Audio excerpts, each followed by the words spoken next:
एक बार एक व्यक्ति के जेब में 2000 रुपये एवं 1 रुपये का एक सिक्का एक साथ हो गए। सिक्का अभिभूत होकर 2000 के नोट को देखे जा रहा था। नोट ने पूछा, इतने ध्यान से क्या देख रहे हो? सिक्के ने कहा, आप जैसे इतने बड़े मूल्यवान से कभी मिला नहीं, इसलिए ऐसे देख रहा हूं।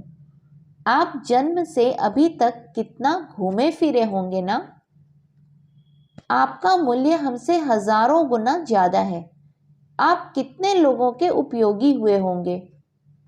नोट ने दुखी होकर कहा, तुम जैसा सोचते हो ऐसा कुछ भी नहीं है। मैं एक उद्योगपति की तिजोरी में कई दिनों तक कैद था।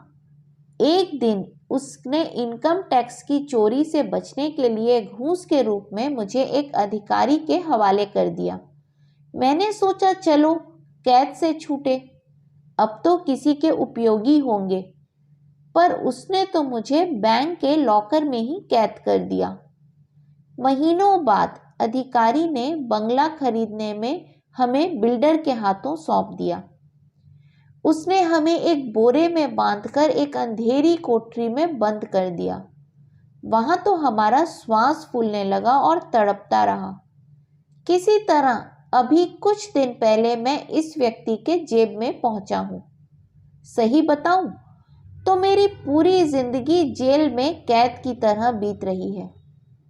नोट ने अपनी बात पूरी कर सिक्के से पूछा, दोस्त तू बता, जन्म से अब तक कहां कहां घूमा फिरा, किससे किससे मिला? सिक्के ने घबराते घबराते कहा, दोस्त मैं अपनी बात क्या बताऊं। एक जगह से दूसरी जगह, तीसरी चौथी बस सतत घूमते फिरते ही रहा। कभी भिखारी के कटोरे से बिस्कुट वाले के पास, तो कभी बच्चों के पास से चॉकलेट वाले के पास। पवित्र नदियों में नहाकर तीर्थ स्थल में तीर्थ कर आया। वहां प्रभु चरणों में जगह मिली तो कभी आरती की थाली में सजा।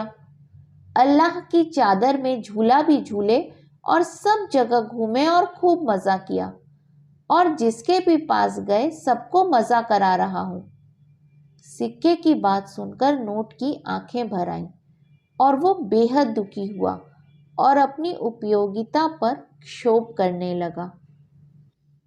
इस कहानी का संदेश मेरे दृष्टिकोण से, आप कितने बड़े हो ये महत्व नहीं रखता। महत्वपूर्ण ये है कि आप समाज के लिए कितने उपयोगी हो। हरि ओम।